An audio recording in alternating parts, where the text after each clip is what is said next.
So, Maggie, can you share a little bit about your journey with POTS? How has living with it been for you? How has it shaped your perspective? Yeah, so I was diagnosed when I was 14, which I believe is about the average age for someone to be diagnosed with POTS. So it started off one day with me randomly passing out and going to the doctors to see what occurred. And it took about 4 months to get a diagnosis. There was a lot of misdiagnoses, a lot of it's just mental health, it's just your anxiety. But I have an incredible mom who is a nurse who was like, I don't think what she's being told is correct. So she did a lot of research on the symptoms I was having and found a POTS specialist out at Johns Hopkins and reached out to this doctor and talked to him about what I was experiencing. She brought it back to the cardiologist and neurologist that I was seeing out by me in the Philadelphia area. And we finally got a diagnosis of POTS. I think professionally and personally, it's definitely affected me. I think at the core, it's just given me a lot more empathy. I think I look at life through a lens of wanting to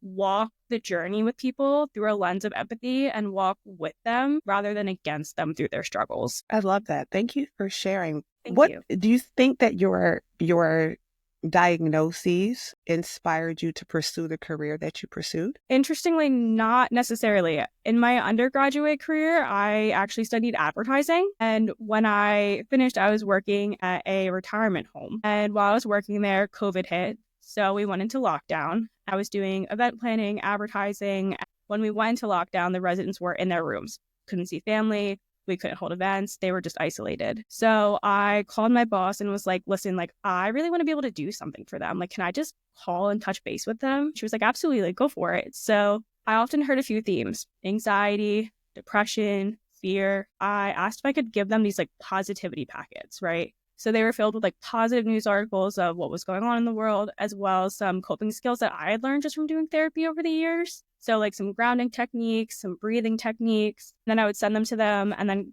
call up and say like, okay, like, so I hear some fear. Let's walk through a grounding technique like 5, 4, 3, 2, 1, or let's do some breathing together.